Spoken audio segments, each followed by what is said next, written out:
Muy buenas tardes.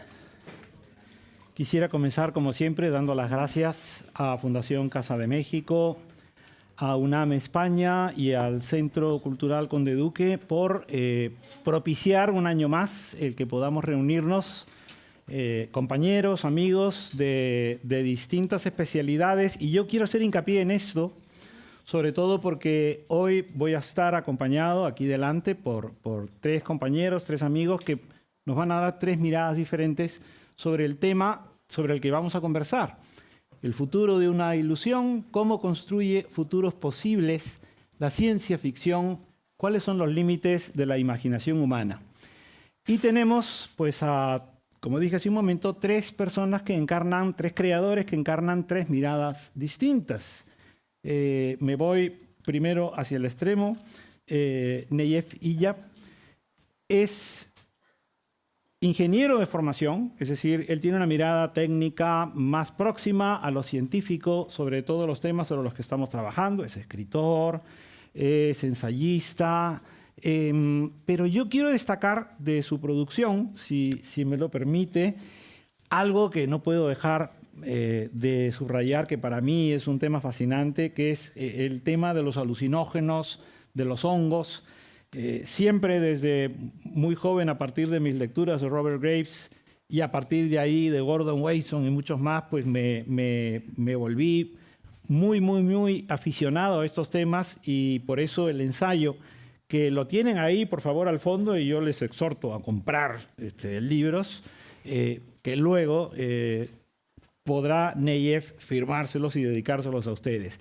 Cómo desde el mundo de los estados alterados, ¿no es cierto?, de esa otra realidad a la que penetramos gracias a los alcaloides, de pronto pues podemos avisorar otros mundos. A mí me parece que es un punto interesante de partida.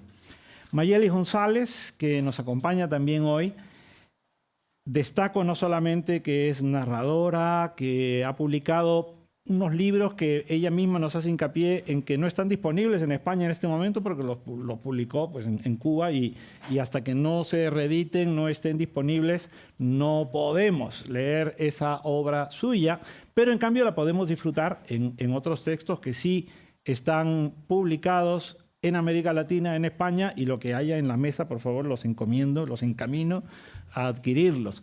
Pero yo quiero destacar de Mayelis el que dirige talleres de escritura de ciencia ficción, que esto ya me parece que es como hablar de cocina y de gastronomía, que no es lo mismo. Entonces ya es gastrónoma de la ciencia ficción, y esto es lo que yo creo que es interesante.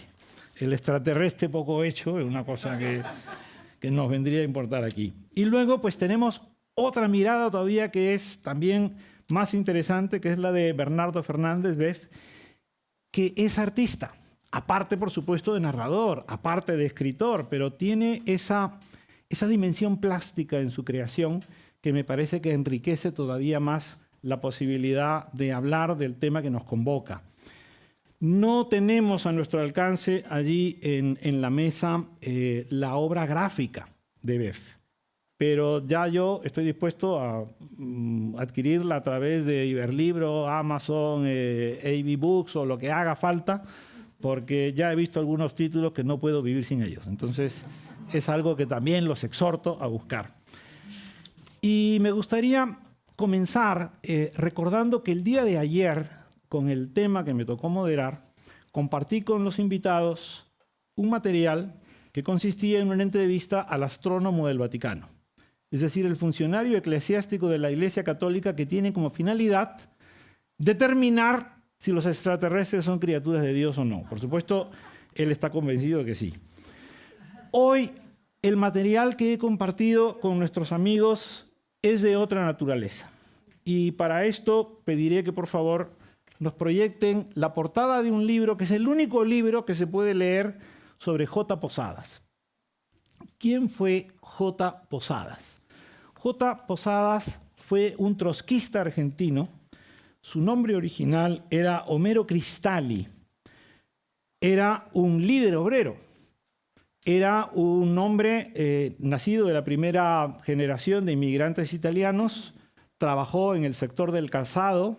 fue jugador de Estudiantes de La Plata y fue un gran líder del trotskismo del Cono Sur.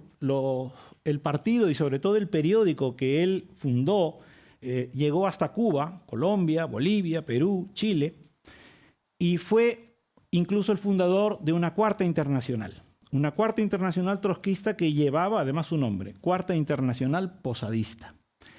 En algún momento de su producción intelectual, estamos hablando del año 68, son los años de la carrera espacial, son los años de la llegada del hombre a la Luna, son las llegadas de la pugna entre la Unión Soviética y los Estados Unidos para tratar de tomar posiciones en el espacio. Y ustedes son muy jóvenes y no lo recuerdan, pero yo en el colegio dibujaba astronautas todos los días. Y entonces nos hacían a todo el mundo una serie de razonamientos vinculados con la carrera espacial. Y en algún momento le preguntaron a J. Posadas qué pensaba de los extraterrestres. Y J. Posadas respondió con un razonamiento absolutamente aristotélico y tomista. Si las sociedades más industrializadas ya habían llegado al comunismo, los extraterrestres tenían que haber llegado al comunismo. Entonces, si los extraterrestres llegaban a nuestro planeta, había que apoyarlos desde el punto de vista de la conciencia revolucionaria. Esto puede sonar hasta cómico, pero en el ensayo que Michel ha publicado y que lo tenemos ahí en la mesa sobre la ciencia ficción como una creación capitalista, esto ya lo dijo J. Posadas. J. Posadas decía que toda la visión del extraterrestre era una visión capitalista y que todo había sido construido desde un imaginario del capitalismo. Por supuesto, esto ya se podría discutir de otra manera, pero en el momento en el que él habló de estas cuestiones y escribió un ensayo que solo se publicó en francés, pero que después se tradujo al inglés y que yo voy a compartir con ustedes a partir de mañana una traducción que se ha hecho en Cuba de un grupo de comunistas cubanos que quieren retomar, digamos, las esencias y que están rescatando a Posadas, aunque parezca esto un poco extraño. Pero fue un hombre incomprendido. A partir de ese momento, muchos no lo tomaron en serio, muchos lo ridiculizaron, otros lo respetaban tanto porque había sido un líder trotskista muy, muy importante que prefirieron callar. Él viajó a Italia porque tenía orígenes en Italia murió y prácticamente está casi olvidado. Seguramente nuestros invitados y algunos de ustedes han oído hablar de ello, me consta que Michel ha oído hablar de ellos y hemos hablado de eso, pero a mí me gustaría que esta fuera la entrada de nuestra conversación. Porque, y ya podemos volver, bueno, el libro que tienen aquí de Gitlitz, este fue uno de los participantes de la Cuarta Internacional Posadista. Entonces él era discípulo de Posadas y él ha escrito este libro que debajo, pues no sé si lo ven, Posadins, UFOs and Apocalypse and Communism.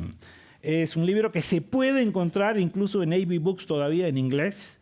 Si no me equivoco, quedan 14 ejemplares y están a 40 euros. Bueno, esta no es una inversión muy grande. Y en cualquier caso, pues yo los exhorto a curiosear. Recibirán a partir de mañana el enlace a un documental de YouTube hecho en la Argentina de recuerdo, de homenaje a J. Posadas y el ensayo de J. Posadas traducido en Cuba sobre por qué los extraterrestres han alcanzado ya el comunismo. Y entonces les pregunto a ustedes, queridos amigos, tenemos que imaginarnos estos mundos posibles. Tenemos que imaginarnos este futuro desde la ciencia ficción, pero este hombre lo hizo desde una posición ideológica, razonando aristotélica y tomistamente, y sin embargo hoy podríamos verlo con los ojos de la ciencia ficción. Entonces esto, ¿a ustedes qué sensación, qué idea les produce? ¿Qué comentario, qué reflexión? Mira, a mí me remite a yo tengo esta hipótesis basada en Flatland, Planilandia, de Edwin Abbott, que es con la que, además, Carl Sagan explica después la diferencia entre segunda y tercera dimensión. Flatland es una novela, 1897, por ahí, una novela victoriana, de un mundo que son dos dimensiones, o sea, son personajes bidimensionales. Si no me equivoco, es un triángulo el protagonista, y un día llega un visitante de la tercera dimensión. Entonces quiero que se imaginen que esta superficie es Planilandia, porque estamos en España y todo hay que traducirlo. Y entonces un día llega este visitante, Edgar Allan Poe, llega de visita y se posa en Planilandia. Y entonces los habitantes de Planilandia lo único que son capaces de ver y de la manera que son capaces de imaginar a este visitante de la tercera dimensión es con la forma de una circunferencia. Entonces yo estoy convencido de que la capacidad de imaginar humana es tan limitada que lo que vemos son nuestros propios círculos. Es decir, que cuando creamos estos mundos, lo que hacemos es proyectar nuestro propio mundo. En este caso es una cuestión como muy ideológica. Por supuesto, la civilización más avanzada con la que pudiéramos entrar en contacto tenía que haber alcanzado la dictadura del proletariado. Y eran trotskistas, además. Además eran trotskistas.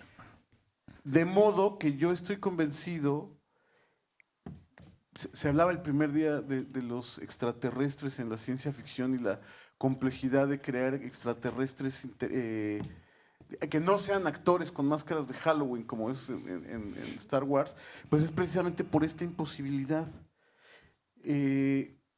Justamente me parece que estar atados a esta imposibilidad es lo que enriquece el desafío de querer pensar, no es fuera de la caja, sino fuera del plano, fuera de la superficie, para poder imaginar, porque no estamos impositados tanto como para desplazarnos en el futuro y volver, pero podemos hacer prospectiva, como para imaginar otros mundos que no sean nuestras dos dimensiones.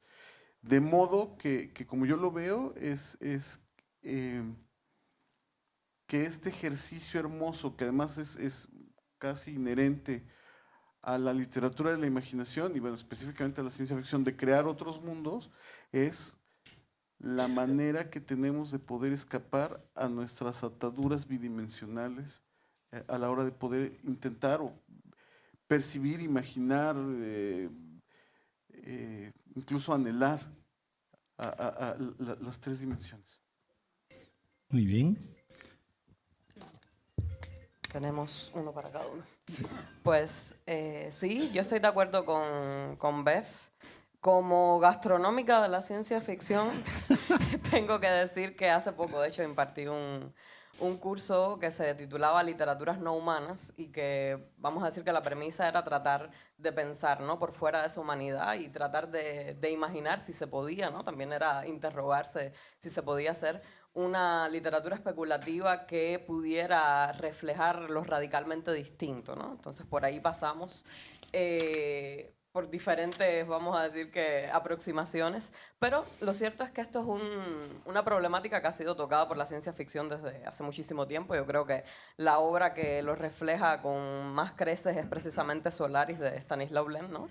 Que trató y que polemiza, ¿no?, y que un poco ridiculiza a veces ese antropocentrismo y esta necesidad que tenemos de retratar esa otredad, ¿no?, como nosotros mismos.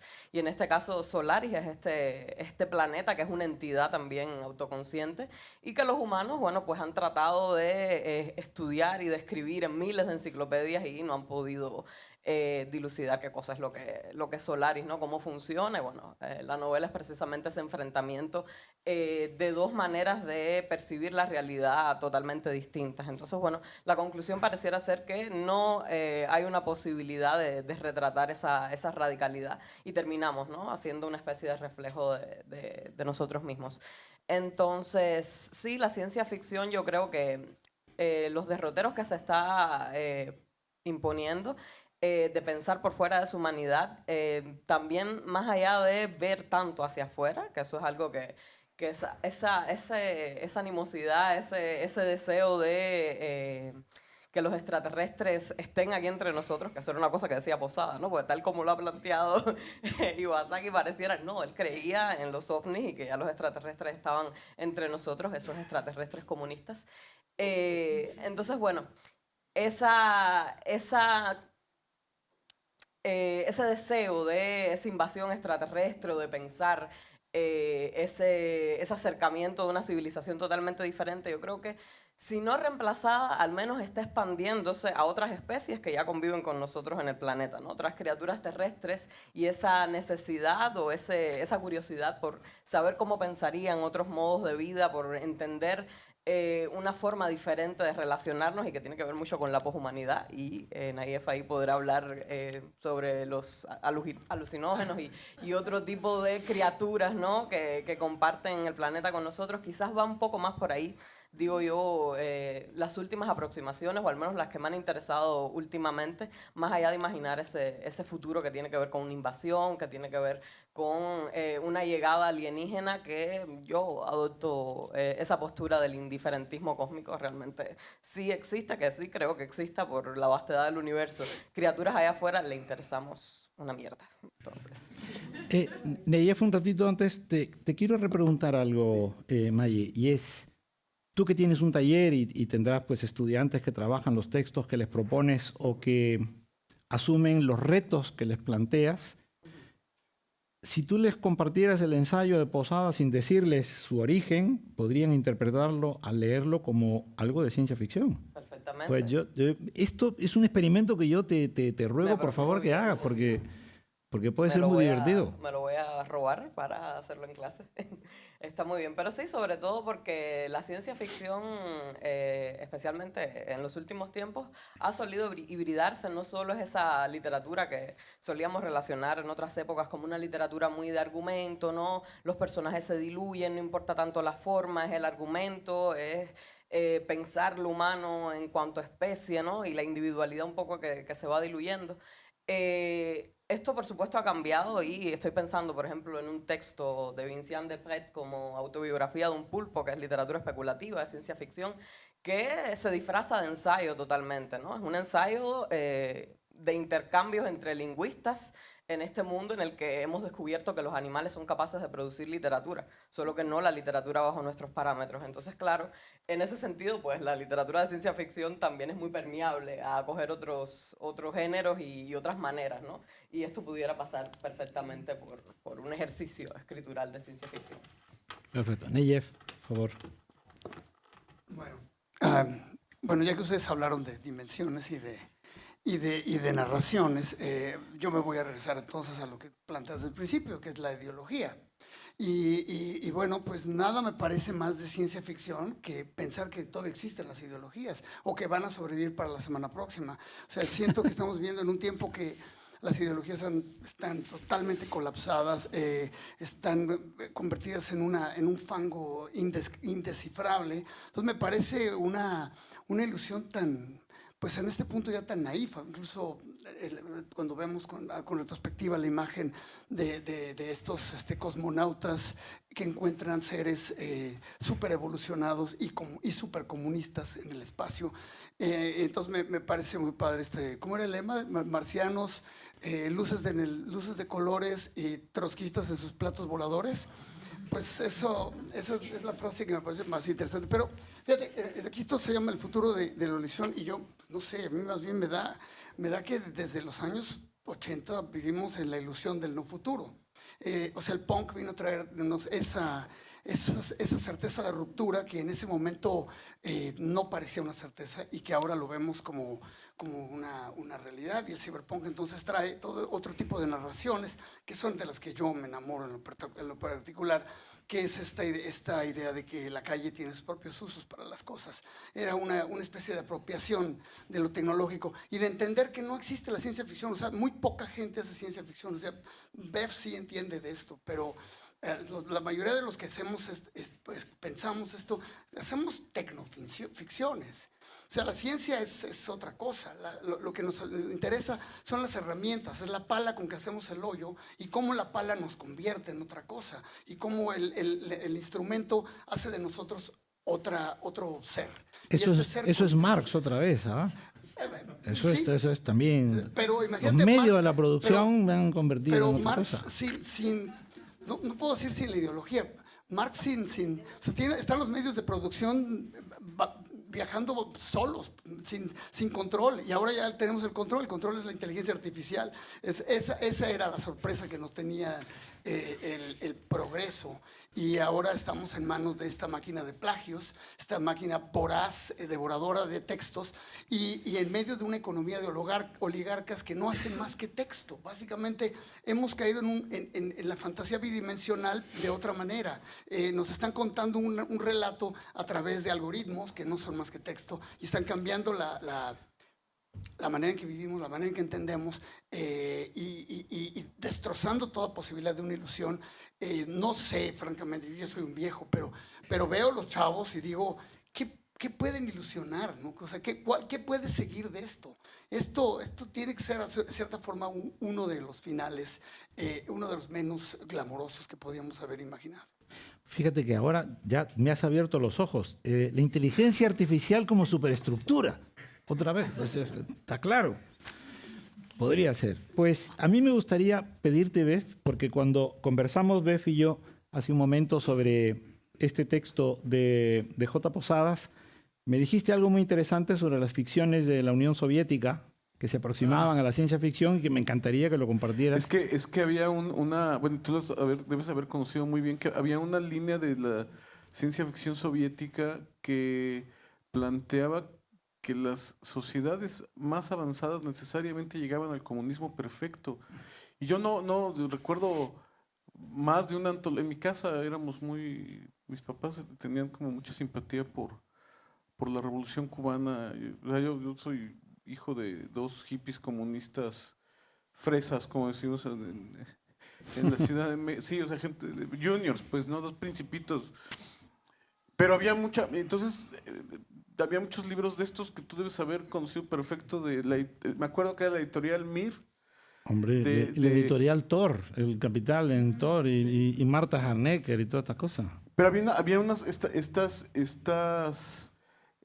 yo tengo por esa razón tengo una gran debilidad por la ciencia ficción que se escribía en el viejo bloque comunista, que produjo a Stanislav Lem, pero había todos estos autores que estaban convencidos de que las sociedades perfectas tenían que haber alcanzado un comunismo ideal, me parece de una ingenuidad casi poética. Sobre todo porque lo contrapongo con Cixin Liu ahora, con el problema de los tres cuerpos, cuando lo que él plantea justamente es que es un capitalismo extractivo y devorador el que nos encontraríamos. O sea, cuando una sociedad más avanzada encuentra otra con menos desarrollo tecnológico, lo que va a hacer es explotarla y depredarla. Y no pude evitar en el desayuno que hablábamos con un colega español decirle, a nosotros nos pasó en 1521. Pues precisamente porque tú estás planteando esto y me interesaba la repregunta, la primera pregunta que me gustaría hacerles para cumplir con esto de los futuros posibles es por un concepto del que ya cada vez se habla menos, pero que creo que todos hemos oído hablar de él, el hombre nuevo. La figura del hombre nuevo ha estado asociada a la técnica, ha estado asociada a las ideologías, ha estado asociada al poder, ha estado asociada a un concepto de la cultura y unos imaginarios que hoy en día a lo mejor podemos asociarlos a ciencia ficción, pero cuando hace 40 años había personas que hablaban del hombre nuevo, no estaban hablando de ciencia ficción. Me encantaría una primera reflexión. Me vas a tener que pagar terapia, Fernando. Todo esto es muy triggering para mí. Pero sí. No, hablábamos ahorita de la ciencia ficción soviética y sí, muchos de los planteamientos, por supuesto, eran extremadamente naif, ¿no? Inocentes. Muchas veces eran estrategias pues, para huir de la censura, porque en ese mismo ámbito tenemos como contraparte a los hermanos Strugatsky, por ejemplo, que estaban planteando otro tipo de aproximación un poco más pesimista o nihilista, si se quiere. Picnic extraterrestre a mí me parece una obra monumental y habla también de una invasión extraterrestre, pero retomando ese indiferentismo cósmico del que les hablaba hace un momento, pues el planteamiento de los Strugatsky era que sí, que si los extraterrestres habían pasado por la Tierra, pues había sido como si estuvieran de picnic, habían dejado restos de una tecnología que los humanos seríamos incapaces de comprender y básicamente estábamos martillando, ¿no?, clavos con microscopios, ¿no? Entonces, ese tipo de crítica y de desapego a ese futuro glorioso que por supuesto pertenecía por entero al socialismo, eso es un eslogan, el futuro pertenece por entero al socialismo, era bastante peligroso, ¿no? Y aquí se retoma pues una de las funciones fundamentales que ha tenido siempre la ciencia ficción, que es el de advertencia, el de crítica al status quo, el de crítica a la autoridad. Y esto pasó también en Cuba, que en algún momento la ciencia ficción fue muy consentida, ¿no?, del poder, hasta que esa misma mascota, ¿no?, en que se había convertido, pues le mordió la mano y empezó a criticar ese poder que se suponía tenían que ensalzar. Entonces, bueno, yo no sé si las visiones más utópicas que engendrarían ese hombre nuevo del que se hablaba en el socialismo sean un tema que esté sobre la mesa ahora o que sea pertinente. Yo, por las derivas que estoy viendo, si ese hombre nuevo se trata de un hombre poshumano, ¿no?, y de una mujer poshumana, pues quizás, ¿no?, pudiéramos todavía mantener ese tipo de conversaciones, pero bueno, como decía Nayef hace un momento, pasa que las ideologías están ya muy desgastadas y lo que estamos viviendo es una polarización constante en el que todo el mundo miente, todo el mundo defrauda, ¿no? Y la ciencia ficción, como esa literatura de vanguardia que siempre ha sido, pues tendrá que crear nuevos horizontes que se salgan de ese mismo tipo de lógicas. Como mismo, y ya se ha hablado aquí mucho de Fisher y de Jameson y tal, es más fácil imaginar el fin del mundo que el fin del capitalismo, pues también tenemos que imaginar otra cosa, ¿no?, que tampoco sea esa contraparte al capitalismo, que sería, bueno, estos socialismos que se han dado, pues que tampoco nos han cumplido las promesas, ¿no? Bueno, bueno, yo sí creo que el hombre nuevo ya llegó, está entre nosotros, somos el hombre nuevo, pero no te parece nada al ideal puro el ideal del hombre de acción puro al estilo che guevariano, sino somos nosotros continuamente conectados al celular y a todos estos dispositivos que nos encaminan y nos protegen y nos acompañan en todos lados y con los cuales tenemos un diálogo permanente. Somos seres extendidos. O sea, yo hablaba de los cyborgs cuando empecé a escribir de esto como algo remoto, como algo que en algún momento habría un internet intercraneal, ¿no?, que íbamos a tener algún tipo de conexión. Y bueno, pues no pasó por ahí, pasó por algo mucho más sencillo. Entonces, estamos convertidos en esta entidad totalmente diferente, en este hombre nuevo, y no es hombre nuevo, es hombre, mujer o no sé. Y con prótesis, porque Claro, es la idea de la vivimos prótesis. totalmente la ciborgización. Es decir, cuando empezaba yo a leer a Rosenbluth y a Klein y a todos estos que especulaban acerca de cómo modificar al ser humano. El ser humano se modificó gracias a Steve Jobs y a Bill Gates y estamos aquí todos ya completamente transformados, viviendo esto. A mí, mira, si algo soy malísimo es para anticipar cualquier cosa. Yo sigo creyendo que México va a ser campeón del mundo algún día. Por tanto, estoy perdido en mis anticipaciones. Sin embargo, sí me ha quedado muy claro desde 1980 y tantos que la tecnología era una oleada brutal, devastadora a todo lo que existía. Y ahora lo tenemos clarísimo. Estamos viviendo un genocidio en Gaza y estamos tranquilos, no pasa nada. Una guerra en Ucrania, pues, ¿qué más da? O sea, estamos completamente insensibilizados, a pesar de tener en streaming las masacres, los horrores. O sea, nos hemos convertido en los zombies a partir de la pandemia, los zombificados. Perfectos. Se cumplió esta idea que cuando empieza los 2000 empieza esta obsesión con los zombies. Todo el tiempo, todas las películas eran de zombies. De una u otra manera, los zombies estaban en todas. Pues realmente fueron en lo que terminamos, o en lo que estamos en este momento. No sé si terminamos ahí, pero por ahí vamos. Yo creo, bueno, ahorita hablabas del ensayo de los hongos de Neif, pero Mi libro favorito de Naif es El cuerpo transformado, que es un ensayo espléndido sobre cyborgs, que además es un libro visionario. Tú dices que no eres bueno, es un libro visionario que se publicó hace más de 20 años o cerca de 20 años. Es anterior al de Roger Bartra, de Chamanes y Robots, por ejemplo. Sí, sí. Pero además, el hombre nuevo es el cyborg. Bruce Sterling plantea, no era el primero, pero digamos, él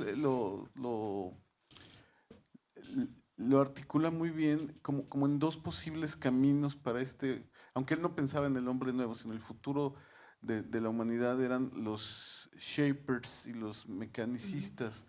Los shapers o los formadores son los que transforman su cuerpo a través del orgánico, modificaciones genéticas, esto que ahora se llama la tecnología esta, que no existía cuando él lo planteó, el CRISPR-Cas. Sí, ¿no? Recortes de cadenas celulares. Sí, ¿no? la edición de genes como si fuera texto, desde el CRISPR-Cas. El CRISPR, sí. A través de ya no me quiero poner ahí técnico, pero bueno. Y los otros eran los mecanicistas, los que se ponen prótesis.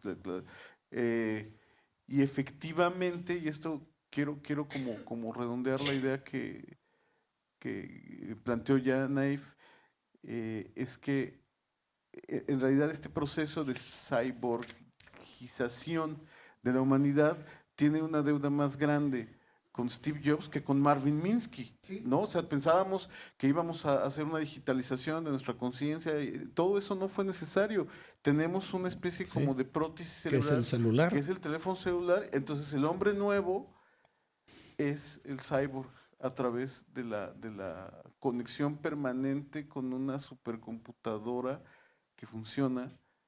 O sea, el propio Sterling decía de este tipo de cosas, decía, si yo les cuento, si yo hubiera escrito sobre esto en 1950, que si yo les dijera, es que somos cyborgs conectados a una red digital global permanentemente a través de una computadora portátil, yo me hubiera tenido que pasar 20 páginas explicando qué es la internet, cómo funciona el teléfono, y ahora es realismo, o sea, ahora no es algo del... Tú has mencionado los años 50 y les recuerdo que en los años 50 Desmond Morris publicó El mono desnudo, por ejemplo, ¿no? Un libro que supuestamente también era de anticipación y donde decía cómo íbamos a tener los pies más grandes porque pisando el acelerador y cosas por el estilo. Coincide con Alvin Toffler, que son los visionarios de esa época. Pero a mí me encantaría, Beth, que tú también has hecho una observación maravillosa a la observación de hace un instante de Jessep, pero háblanos del hombre nuevo en el arte, porque a mí me interesaba eso, ¿no? La técnica, un poco el pensamiento y el arte, porque ustedes encarnan estas tres dimensiones también. El hombre nuevo en el arte es una inteligencia artificial generativa. O sea, esto, y lo veo horrorizado, que hemos llegado a un punto en el que podemos generar experiencias estéticas que además pueden ser profundas y legítimas a partir de software, ¿no? Bueno, es que yo creo que además la palabra software ya hasta de modé, ¿no? Ya soft, demasiado soft. Más soft que ware. No, le llamaban, proponían wetware, ¿no? Pero ya tengo que no me quiero poner técnico, porque puedo ser muy aburrido.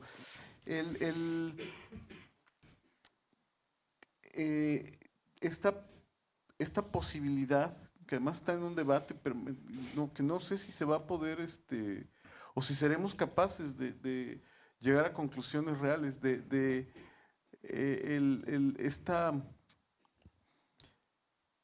esta posibilidad de generar algo que en otro momento hubiera sido identificado como arte a partir de los prompts famosos, ¿no? De la instrucción que haces, los videos estos de las inteligencias artificiales generativas. Lo que me hace ver es que el hombre nuevo no es un hombre nuevo, es el software nuevo. Ya. Y eso bueno, yo sí estoy convencido que, por eso regreso a Flatland, que no hubo escritor en los años 60 que haya podido plantear algo similar en los años 60. Nadie pensó en algo como la Internet. O sea, Nadie pensó que las tías te iban a estar mandando. Bueno, en México tenemos el chiste que te mandan memes de Piolín, que no sé cómo se llama Piolín aquí. Sí, sí, sí. Que te Tweety. hacen buenos Tweety, que te manda buenos. Bueno, eso en los años 50 hubiera sido una idea de No, volarte no. la cabeza. Nadie lo previó, ¿no? Del mismo modo que nadie previó que de verdad no había quien pudiera, y no tengo identificado, que hace 20 años nadie hubiera dicho, es que va a llegar un momento en que tú des una instrucción y entonces genere un cortometraje en No, video o incluso- pietaje. Incluso para ligar, ¿no? A una mujer de los 70 tú le mandabas un emoticono colorado y te mandaba de paseo. O sea, estas cosas han cambiado por completo, ¿no? Ya hasta las reglas del cortejo y la vida galante. Pero cambio de tercio y pregunto otra cosa. En esto de los futuros posibles, hay futuros siniestros, hay futuros de pesadilla, y escuchando las mesas anteriores, las de ayer y las de hoy, casi que se podría afirmar que las pesadillas de esos futuros suponían el Estado. El proceso de Kafka supone el Estado. Orwell, Huxley, Bradbury suponen la presencia del Estado. Pero cuando tú hablas de los zombies, lo que hay ahí ya es la desaparición del Estado, es más el nihilismo. Y ahí estoy recordando a Michel hablando de la ciencia ficción capitalista. En algún momento el Estado desaparece en esos futuros siniestros. Hasta el planeta de los simios se parece más, hay un Estado, ¿no? O sea, entre el simio y el zombie, el simio es mi semejante. Pero, ¿cómo ven eso ustedes? Es decir, ¿es importante el poder, el Estado, para imaginarnos esos futuros posibles? Ayer Alberto Chimal dijo muy atinadamente que a ver si no distorsiono tus palabras, pero Lo decía tenemos aquí. que el gran monstruo del siglo XXI es el el oligarca. oligarca. Y ese Estado que sí, es verdad, a veces como soy freak de la ciencia ficción, a veces me desespera que nuestros referentes sigan siendo Ray Bradbury, ¿no? O sea, Ray Bradbury, cuando ha pasado Fahrenheit. mucha agua, pero ha pasado mucha agua debajo. Sí. Entonces, yo creo que ese estado totalitario ha sido sustituido por el tecnofascismo corporativo. Y que esa imagen siniestra ahora es bueno, igual de represora, pero la diferencia es que tienen un aparato mediático y publicitario muy eficiente. Y no quiero dejar, ya suelto el micrófono, pero quiero dejar esta idea que me parece muy importante, no es mía, que el día de hoy las utopías se generan en las fábricas, en las oficinas y agencias de relaciones públicas y de publicidad de las empresas tecnológicas. O sea, si ustedes quieren ver una utopía, vean el último comercial de Samsung o del iPhone. Esas son las utopías de hoy. La posibilidad de alcanzar la plenitud a través de la emancipación tecnológica. Ahí están las utopías. Ellos son los utopistas de hoy. Para todo lo demás, como decía aquel viejo comercial, estamos nosotros los que Los que no llegaremos. No. Siempre que me hago un poco, creo que era Barry Malzberg el que dijo que cualquiera más o menos inteligente podría haber predicho, siempre lo repito, que podría haber predicho la invención del automóvil en el siglo XIX, pero que solo un escritor de ciencia ficción podría haber predicho los embotellamientos. Esa es la función, y es una función incluso social. O sea, ya estoy como viejito repitiendo lo mismo. Hace poco hice una plática de estas de Aprendamos Juntos de BBVA y comentaba esto, que Héctor Chavarría, que es un escritor de ciencia ficción mexicano de la generación anterior a la mía, dijo que si Inglaterra no se convirtió en una dictadura fascista en los años 50, al menos en un pequeño porcentaje es gracias a que Orwell escribe en 1984. Y para eso servimos todos nosotros, y no me parece poca cosa. No. Estoy encantado escuchando todo esto. Por favor. Sí, totalmente. Sí, las utopías, muy atinadamente, como dice Beth. están ocurriendo en otros lugares, no en la ficción. Están ocurriendo en Instagram, están ocurriendo en los blogs de las tradwife, ¿no? Que nos están vendiendo esta supuesta utopía, ¿no? y estilo de vida. Y sí, efectivamente estamos en un tecnofascismo, pero bueno, se los voy a contar yo a ustedes que lo protagonizaron, pero bueno, ya el cyberpunk estaba precisamente advirtiendo sobre esto, ¿no? Las grandes corporaciones ocupando el lugar de los gobiernos, ¿no? El Estado se diluía totalmente en pos de estos grandes intereses económicos y tecnológicos. Puestos en esa posición de poder, ¿no? Y en esa posición que llega a ser biopolítica incluso, ¿no? Que decide quién vive, quién muere, qué vida es más importante que la otra. Entonces sí, yo creo que la dilución del Estado más bien pasa por esa especie de secuestro del Estado por parte de estos magnates que, para colmo, todos son muy frikis, pero todos han leído mal la ciencia ficción, ¿no? Se identifican con los villanos. Es como, ¿No les da vergüenza? sí, no les da vergüenza todo. Entonces sí, estamos viviendo en un mundo de ciencia ficción, pero desafortunadamente somos las víctimas, ¿no? Los victimarios siguen siendo ellos. Así que sí, yo creo que para apuntar una nota un poco más optimista y cálida a esta sarta de quejas que estamos haciendo aquí, a la IA y a todo. Pues también yo creo que lo que se hablaba por la mañana respecto a las distopías y las utopías, yo que soy una amante de las distopías, que vengo de un lugar de enunciación donde las distopías son extremadamente necesarias porque continúan teniendo una función política importantísima de insurgir contra los poderes, ¿no? Y contra los autoritarismos. Sí entiendo que también otro tipo de imaginaciones que no castren totalmente esa libertad o esa realización del hombre, se están haciendo y son puntos de resistencia y están interesantes. No, yo creo que no se están planteando, o al menos no las estoy leyendo porque no creo que me interese mucho, mundos perfectos, ¿no? Eso es una de las primeras cosas que se cuestiona. ¿Un mundo perfecto para quién, no? Entonces sí está habiendo un tipo de ciencia ficción cuya relación con la tecnología, por ejemplo, es al menos más neutral. La sigo problematizando, pero no es una ciencia ficción tecnófoba.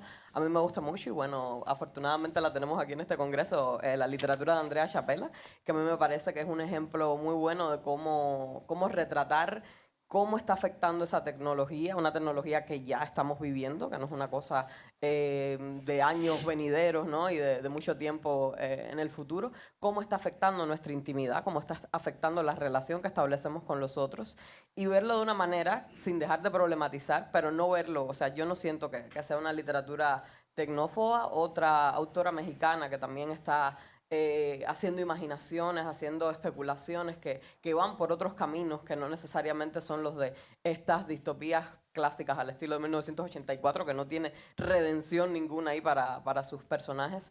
Es Gabriela Damián, ¿no? que imagina también otro tipo de relaciones con la ciencia y otro tipo de ciencias también, que no necesariamente son estas ciencias exactas y hipertecnológicas que pasan por otro tipo de conjunto de saberes, ¿no? De sistematización de saberes.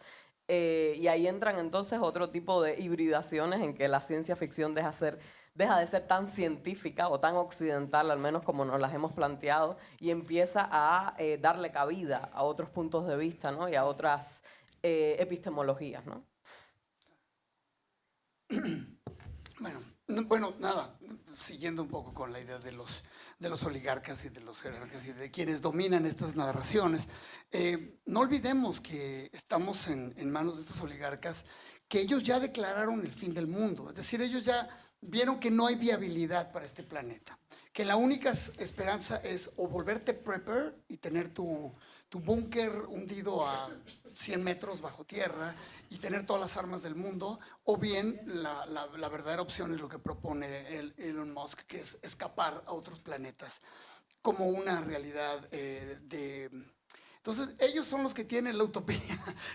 Otra vez, la utopía de nosotros es como pues como en Blade Runner, que para mí, es así, si vamos a hablar del Viejo Testamento, del Antiguo Testamento y del Nuevo Testamento, Blade Runner original y Blade Runner 2049, las dos para mí son absolutamente importantes. No hay más texto realmente que haya que leer que esas dos películas. Quien no las haya visto, por favor, corran a sus casas a verlas. No le digan a nadie que no las han visto. Es imperdonable a estas alturas. Y bueno, todo es eso. La idea de la autoridad y del Estado en las dos, pues es el Estado se ha disuelto, queda el oligarca, queda Tyrell y queda el policía. Y el policía, además, en un estado interesante porque es en el máximo estado de confusión, de que está exterminando una especie sin siquiera saber si él pertenece a esa especie, con esta gran duda. Entonces, se está realizando de cierta forma la pesadilla de Philip K. Dick, porque si algo tenía Philip K. Dick también entre sus muchas ambigüedades, era esta gran duda de si realmente tripulábamos nuestra mente o alguien más lo estaba manejando. Y bueno, en el éxodo voy a hablar de esas cosas.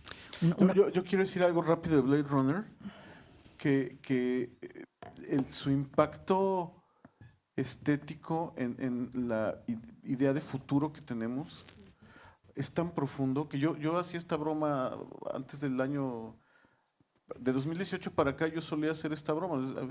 Yo daba un curso de prospectiva a los estudiantes de diseño y les decía, gracias a Blade Runner todos sabemos cómo se va a ver noviembre de 2019, pero nadie sabe cómo se va a ver diciembre del 2019. O sea, no hemos podido superar el impacto estético de Blade Runner. Incluso Blade Runner 2049 sigue en gran deuda porque ha sido tan potente que al día de hoy, que son casi 50 años después, nuestra idea de futuro sigue profundamente influenciada por la estética de Blade Runner que devino en el cyberpunk.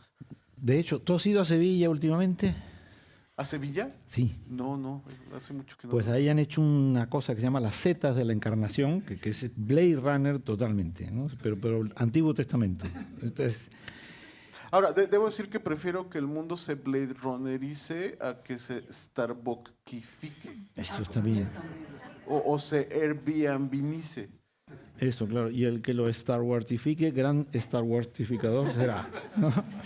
Me gustaría preguntarte algo sobre los oligarcas y esto, porque es que no recuerdo que Robert Graves se fue a hacer una expedición micológica financiada por uno de la banca Morgan. Tú eso lo tienes que tener ahí claramente. Robert Watson. Exacto, ¿no? Sí. Entonces, esto da esperanza de que... Sí, bueno, es que qué encuentro más azaroso, increíble, es este banquero de Wall Street obsesionado con ser micólogo, que tiene los recursos y se va a buscar la experiencia máxima, que es Eleusis. probar el culto vivo de los hongos. Y se encuentra con María Sabina. O sea, y logra tener, mediante engaños y la presión de, pues yo soy un gringo de Wall Street, logra meterse a un ritual de María Sabina. María Sabina, para los mexicanos, es parte de nuestra cultura popular, pero aquí quizá no saben, era una gran chamana de la sierra de Oaxaca, pero que además tiene algo muy importante. Fue una mujer abusada, es la víctima máxima de todos los sistemas de opresión que han operado en nuestro país. Pero al final de cuentas era una mujer con una enorme dignidad y además con una gran credibilidad entre su comunidad por sus poderes místicos, por poder ponerte en contacto a través de los honguitos, de los niños santos, con tu pasado, con tu futuro, con encontrar las llaves que perdiste, con lo que sea, en fin. Entonces es importantísimo poner claro que este encuentro entre un banquero de Wall Street y esta chamana es como la segunda toma del encuentro entre Cortés y la Malinche. Y además, curiosamente, estamos obsesionados representando a Frida Kahlo por todos lados, cuando en realidad deberíamos estar representando a María Sabina. María Sabina, nosotros somos hijos de la Malinche, para quienes no conozcan a la Malinche aquí, la Malinche fue la traductora de Hernán Cortés. Nos sentimos hijos de una violación, hijos de una traición, los mexicanos, porque bueno, esta mujer nos traicionó a su pueblo, en fin, es 1000 veces más complicado que eso, pero bueno, nos sentimos en esta narrativa, pero en realidad no somos sus hijos, somos sus nietos, somos hijos de esta verdadera descuartizamiento cultural que fue el encuentro entre el mundo de lo psicodélico y el mundo de Wall Street, que a partir de ahí sale la cultura popular, sale el rock, sale todo lo que vivimos hoy como lo que es cool. Blade Runner viene de ahí, no puede haber de otro camino. Entonces eso me parece una manera interesante. Y nada más para completar, perdón. No, me encanta, tú sigue. Algo que leyendo sobre hongos, yo no sabía nada de hongos. Ahora sé un poquitito, pero yo soy ingeniero. Los ingenieros no entendemos la naturaleza, nos dan miedo los árboles, nos da miedo el pasto, el césped. Tratamos siempre estar entre 4 paredes y un techo. Entonces empecé a entender un poco más de los hongos y de repente empiezas a ver esta cosa increíble que es que el hongo tiene conciencia, que el hongo tiene una inteligencia no corporizada, que es increíble, que tienen estas raíces que no son raíces, que son estos filamentos, que son las hifas, que se mueven, que son una especie de internet, al cual han llamado el internet del bosque, el Wood Wide Web, porque conecta con los árboles, con las plantas, y hace intercambios, intercambios justos y comunistas a veces, mira, yo te doy nutrientes, tú me das agua. Sin plusvalía, además. Exacto, porque ellos no producen comida como las plantas, pero pueden crear sin plusvalía, todo a un nivel de generosidad, y además pues, tienen un sistema de información, un sistema de comunicación que apenas empezamos a entender, y pueden tener conciencia, que es algo que ya, hablando de eso, para mí la ciencia ficción dio otro giro. Y todo esto está en El planeta de los hongos, que es en el libro fascinante, anagrama que tienen ahí. Brillante de Neif. No, mi único lector, yo no sé he visto... Yo creo que el ensayista más lúcido de México en este momento está presente aquí. He visto a De Jorge verdad. Volpi tomar nota de los hongos, los alucinógenos, y el próximo con acento tiene que ser sobre la manita muscaria, el peyote y el San Pedro, ¿no? Por supuesto. Con acento psicodelia. Eso, acento psicodelia. Tengo una siguiente pregunta, mientras que el tiempo nos lo permita. Sospecho que podemos hablar hasta las 8:30 o antes. 8:30, a lo mejor terminamos antes, incluso, no lo sé, pero tenemos un honguito preparado para que se sirvan. Ya lo dijo Beth al comienzo cuando nos explicaba la diferencia entre las dimensiones. Tiene límites, y yo iba a hacer la pregunta de si por fin un espacio sin límites, un lugar sin límites, parafraseando a Donoso, era la ciencia ficción, pero ya de entrada tú dijiste, no, acá hay límites, y me interesa eso. No, los hay y por eso vale la pena romperlos. Ese es mi trabajo. O sea, pero creo que habría que entender eso, que todo mundo ficticio y toda construcción de mundo, desde lo que llamamos realismo hasta la imaginación más desaforada, necesariamente, y se habló mucho en la sesión anterior, es un reflejo de este mundo y un reflejo además del contexto específico de su creador o creadora. O sea, no, pero justo ahí creo que está la fortaleza. O sea, todo esto, está ahora muy de moda esto del world building, ¿no? Con estas series como Game of Thrones o todas estas, Black Mirror, etcétera, esta construcción del mundo ficticio, al menos en términos literarios, a mí me parece que la principal característica de este universo, o al centro de la principal característica del universo creado, yace la alegoría principal que el autor quiere comunicar. Es decir, pienso en 1984 como un estado totalitario, hipervigilado, y al centro de ello está como el comentario sobre el cual quiere Orwell abundar. Y bueno, esto lo llevas a cualquier mundo ficticio y siempre descubres que la principal característica del mundo creado es también comparte o es la misma esencia de lo que su creador o creadora quiere comunicarnos. Entonces, ya no estoy cantinfleando. Hay límites, pero justo creo que nuestra misión es romperlos en la medida. Y hay gente que lo ha hecho espléndidamente. Yo sí comparto esta idea de que el mejor extraterrestre de la historia de la ciencia ficción es el planeta Solaris. Me parece brillante. Pero esa es la misión, pues. O sea, y una misión, como todas las que vale la pena, como todas las batallas que vale la pena pelear, son las que están perdidas de antemano. Claro. Pues sí. ¿Qué se puede agregar después de esta intervención? Pero bueno, sí, efectivamente estamos compuestos de diferentes pasados, eso lo dijeron creo que en la mesa anterior.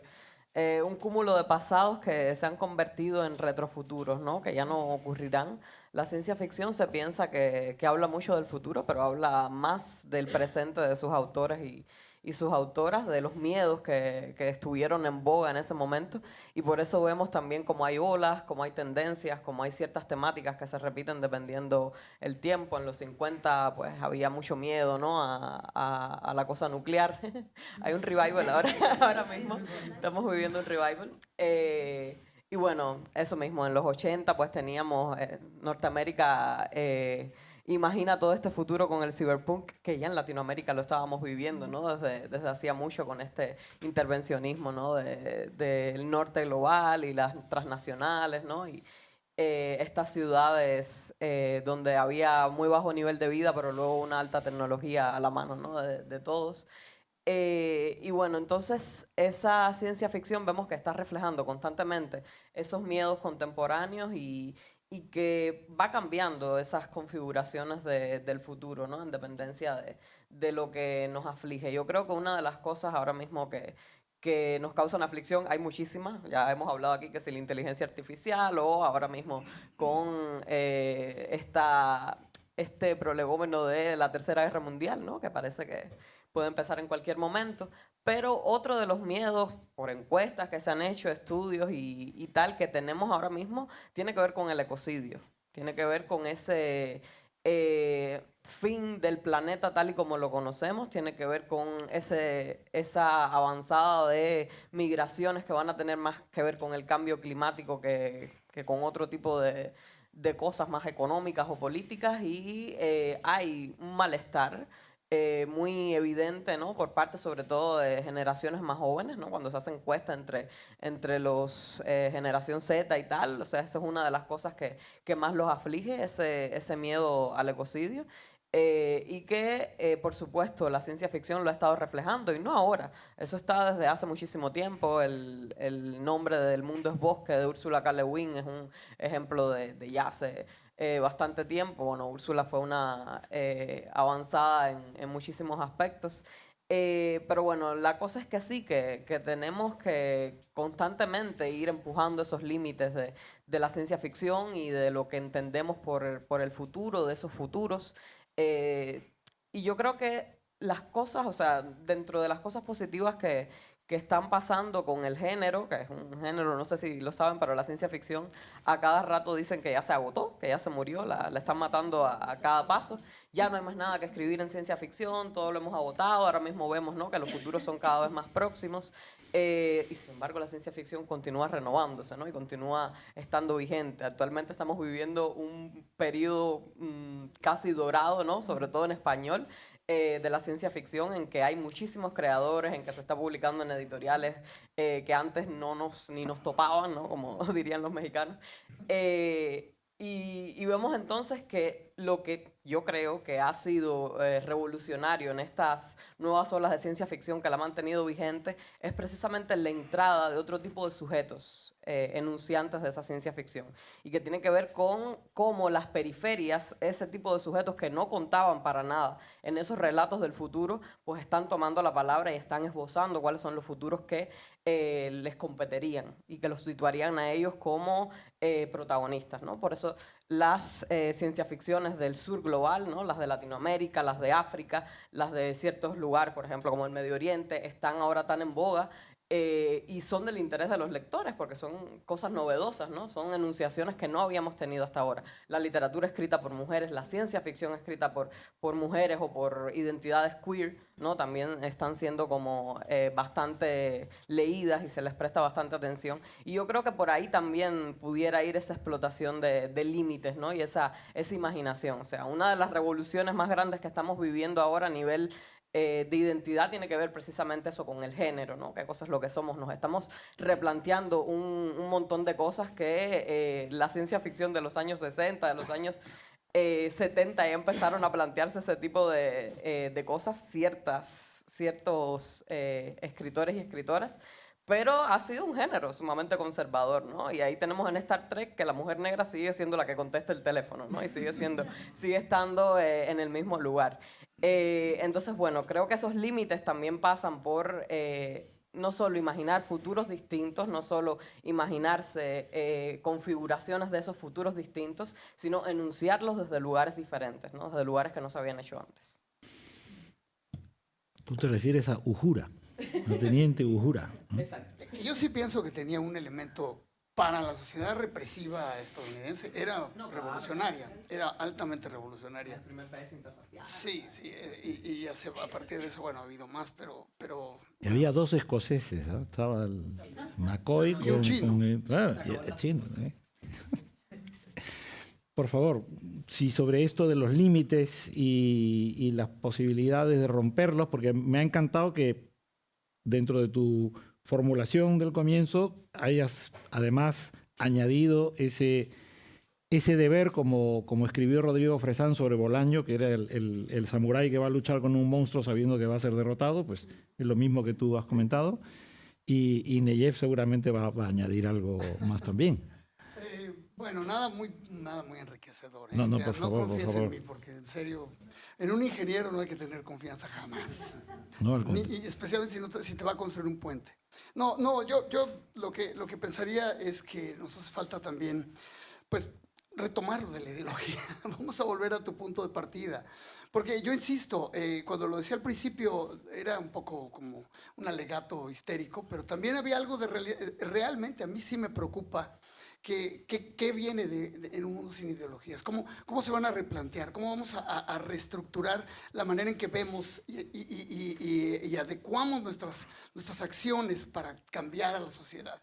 O sea, la muerte de la ideología fue también anunciada muchísimo, igual que la de la ciencia ficción, anunciada desde hace mucho, y ahora están bailando sobre su tumba, pero yo creo que tiene que haber una resurrección de alguna manera y quizá no sea una manera muy agradable, quizá no sea la manera en que veríamos con mejores ojos, quizá no sería el cúmulo de tolerancias que quisiéramos suponer que es lo que esperamos. Yo, si recogiera muchas de las cosas que ustedes han dicho a lo largo de esta conversación, cuando hablábamos del hombre nuevo, cuando hablábamos de los futuros posibles, cuando hablábamos de la tecnología, ahora mismo yo te escucho y pienso, es posible que las ideologías estén siendo reemplazadas por esta ciencia de los datos y por lo tanto se va a actuar según nos indiquen estos algoritmos.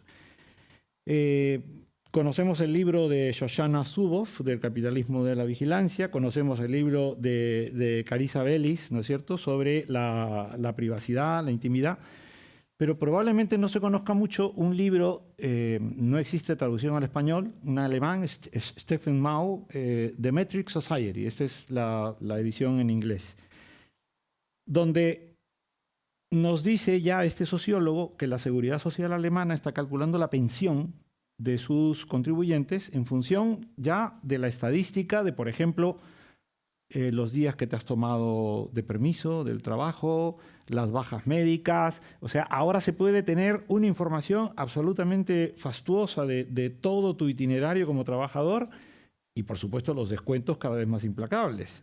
Las compañías de seguros en Alemania están al mismo tiempo haciendo métricas de cada uno de los, digamos, de la vida de los ciudadanos para saber cuánto se le va a cobrar por un seguro, por una prima. Los bancos van a determinar de esa manera si te van a dar o no te van a dar un préstamo. Y esto no tiene nada que ver con muchas de las cosas que estamos viendo en Shoshana Zuboff o en el mismo libro de Carissa Bellis, donde es uno mismo el que comparte su intimidad. Estamos generando unas métricas por las cuales ya nos juzgan. Si me meto en Google Scholar, los que estamos en las universidades tenemos un índice H. Las oficinas de recursos humanos de las universidades miran el índice H para saber si alguien sube o no sube de categoría, si le contratan o no le contratan, etc. Entonces, a mí me parece que eso es un presente tenebroso. Ya no es ciencia ficción, es una cosa absolutamente real y opresiva. Veo que tienes el micrófono en la mano, así que te doy la palabra inmediatamente. Rapidísimo, nada más. Sí, ¿cómo podemos ponernos a fabular sobre esto cuando esto ya es real, está encima de nosotros? Cuando yo empecé a escribir los cyborgs y después tecnocultura, yo veía los sistemas, las redes sociales y todo esto como una amenaza a la privacidad. Y más, la verdadera amenaza no era tanto los sistemas que estaban construyendo, era la actitud del usuario que pensaba, si yo no tengo nada que ocultar, ¿por qué me importa? Que lo vean, que vean las fotos de mi perro y de mi gatito, ¿qué más me da? Ahora ya estamos viendo lo que quiere decir que vayan acumulando toda esa información de ti, que te estás volviendo, que tengas un doppelganger en la red, y ese doppelganger ya ningún ser humano lo va a leer, ni lo va a analizar, ni lo va a estudiar, sino que va a ser procesado por medio de inteligencias artificiales. Esto está sucediendo ya todos los días. Y a la mesa anterior hablaban de las inteligencias artificiales como estas cosas planas, sin carisma, y estoy completamente en desacuerdo. No es cierto, es algo, cada día la ilusión de la inteligencia artificial es más porosa, mórbida, ¿no? sí, es más angustiante. O sea, su actitud condescendiente, su melosa de tratarte de siempre complacer, esta actitud complaciente que tienen y su capacidad de alucinar. O sea, estamos hablando de que nadie sabe por qué alucinan las inteligencias artificiales y sin embargo alucinan. Y esas alucinaciones, cada vez dices, bueno, es que en cuanto se mejore, el sistema más próximo va a venir con menos alucinaciones y cada vez vienen peor, ¿no? Entonces ya la única promesa es esa, bueno, no, ya quizá el próximo no te inventa citas a libros que no existen, a párrafos que nadie escribió, a autores que no han nacido. Quizá, no podemos garantizarlo. Estamos entregándole el futuro a estas máquinas. Eso es, o sea, ¿qué puede ser más ciencia ficción que eso? No hay que hackearla con un virus, sino con un hongo. Con un hongo de esto. No, pero yo solo quiero agregar que Norbert Wiener, el padre de la cibernética, dijo en ese libro, el de la cibernética, los sistemas digitales pueden generar neurosis. Y lo dice en, ¿qué? 1950 y tantos, 59, por ahí, ¿no? Pues abrimos un momento para las preguntas, para el diálogo. Yo me siento absolutamente, me congratulo de haberlos escuchado hablar durante todo este momento, porque me voy con muchísimas ideas nuevas y figuras en la mente, pero por favor, les cedemos la palabra. Casi que sería ideal que las preguntas, todos los que vayan a formular preguntas, que las formulen del tirón y luego responden ustedes. Comenzamos con Alberto. Gracias. Habrán visto que en últimas fechas están saliendo noticias en diferentes lugares acerca de personas que tienen quiebres psicóticos debido a su enganche con algún modelo generativo, ¿no? que empieza como a alimentar delirios religiosos, Románticos.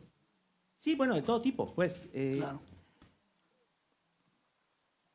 Lo que yo quisiera preguntar es, bueno, ¿qué les parece esta situación? Y también si no les parecerá también como otra señal, bueno, no solo catastrófica, sino de una posible inestabilidad,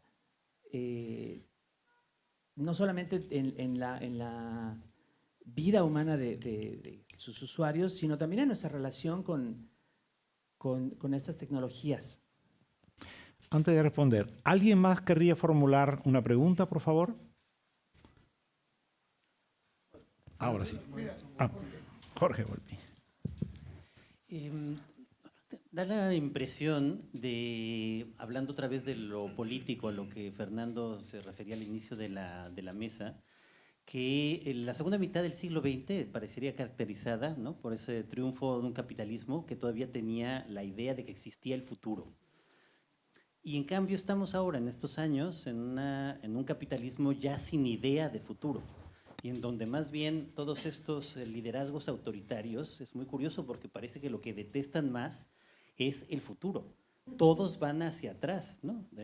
Trump, desde luego, es el ejemplo más claro, pero si vemos a cada uno, de Trump a Bukele, de López Obrador a Modi, todos quisieran regresar al pasado Milei. y prohibir el futuro. Entonces, simplemente quería ver qué opinaban de esto ustedes. Si no hay una pregunta más, por favor, allí. Sí, yo, ante este panorama tan desilusionante, no sé si voy a sonar un poco naif acerca de, pues, caminos y herramientas más o menos asequibles para hacer frente a esto. Yo estoy totalmente de acuerdo con que los nuevos oligarcas son quienes están, pues, vulnerando los derechos de los seres comunes y corrientes como nosotros y otros más desprotegidos aún. Y en buena medida lo que esto significa es que aquella presencia ominosa del Estado autoritario que estaba en todas las obras que ustedes fueron citando y que invadía la intimidad y que imponía la uniformidad, ese Estado como tal no es el protagonista de este nuevo fascismo, de este nuevo autoritarismo, sino los oligarcas, pero al mismo tiempo capturaron al Estado. Es decir, Trump tiene el poder del Estado más fuerte, no es que estén al margen del Estado. Ingresaron a la arena política y desde ahí atentaron contra la división civilizatoria del Estado moderno, que fue separar el poder económico del poder político y del poder ideológico, que en su momento era la Iglesia y ahora son los grandes medios. No será necesario seguir insistiendo en la necesidad de que los ciudadanos nos demos un Estado democrático para enfrentar esta cosa tan horrible. O no sé si soy naif. No. O hay un camino. Gracias. Responderán nuestros amigos. Es que esa última es para tesis de maestría. Pero yo creo… Lo que pasa es que se vuelve muy ambiguo. O sea, yo creo que la respuesta está en resistir, ¿no? Y siempre me acuerdo que Sartre, cuando los nazis toman París y se organiza la resistencia, él dice, con que resista uno, resistimos todos. Lo cual, si a nivel retórico se oye muy bonito, pero es cómo resistir, ¿no? Y yo la mejor respuesta la encontré en una portada de la revista Mad, o sea, de todos los lugares del universo, que en los años 50 publicaron una portada que era una sola palabra, no tenía ilustración, era la cabeza que se llama Mad, que todos ubicamos, que es esta revista satírica, y era una sola palabra, decía think, piensa. Y yo creo que es eso, pensar es resistir. O sea, cuestionar, el preguntarse cosas, no dar por sentado nada, enfrentarlas, o sea, se vuelve muy complicado, ¿no? Enfrentar las fuentes de información, o sea, contrastarlas, porque, bueno, yo a lo mejor, yo ya no sé qué es la izquierda, pero siempre me he pensado que soy de izquierda. Entonces veo a los medios de izquierda y de repente digo, bueno, en México en concreto, el país no puede estar tan bien, ¿no? Pero luego veo los de derecha y bueno, tampoco puede estar tan mal. Entonces, es eso que me parece que habría que contrastar más allá o sea, no permitir que nadie piense por mí. Creo que eso es resistir. Y es muy difícil, ¿no? Porque resistir también te va alienando, te va dejando fuera de la manada en muchos, pero no veo otra. Y sí creo quizá quizá el castigo sea el ostracismo, pero si muchos resistimos, pues se irá fortaleciendo. Pero es muy complicado, ¿no? Pero esa es la única que puedo pensar, pensar. O intentar pensar, ¿no? Eso, intentar pensar. Sí, tírame ahí un tema de Mercedes Sosa para terminar así más. No, mis papás no vinieron. Pues sí, no, me alegra que esa sea la nota con la que quizás acabemos. Yo creo que estamos enfrentando esta última revolución tecnológica sin ningún tipo de preparación y es una cosa que está ocurriendo de una manera muy rápida y no nos estamos adaptando. En la otra mesa, Marta Sanz decía que era una criatura analógica y tal. O sea, estas son las personas también que vienen de un mundo totalmente analógico que se están enfrentando a un cambio radical en el ecosistema, por decirlo de alguna manera, ¿no? Y claro, no estamos... A mí me parece curioso, por ejemplo, cómo con este advenimiento de la inteligencia artificial, influidos yo creo que también por la ciencia ficción y por todos estos relatos, le estamos también endilgando cosas que todavía no es esa inteligencia artificial. De hecho, pensamos que ya es una inteligencia artificial, una entidad que razona, ¿no? Que tiene una conciencia, y por eso establecemos también ese tipo de relaciones más íntimas con esta inteligencia, cuando lo que es un recopilatorio de lo que nosotros somos y la huella que hemos dejado de nosotros mismos en Internet. Entonces, claro, estas especies de fantasía pues desembocan en actitudes como todas estas sectas, ¿no? que se han creado alrededor de inteligencias, o que pase como en la película Hair, ¿no? Que terminemos enamorándonos de una inteligencia artificial que en este caso sí era una conciencia, ¿no? Ya hecha y derecha. Pero bueno, enamorados de ChatGPT en algún momento. Puede pasar, debe estar pasando.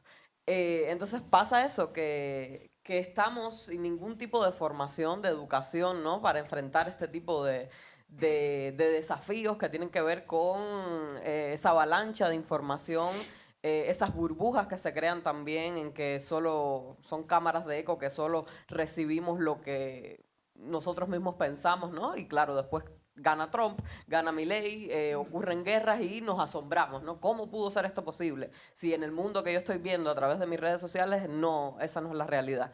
Entonces, bueno, sí, tenemos que empezar a pensar en una educación que comprenda un mundo nuevo en el que ya estamos viviendo, y que continuamos entonces con las herramientas de un mundo que ya pasó, que no lo habitamos más.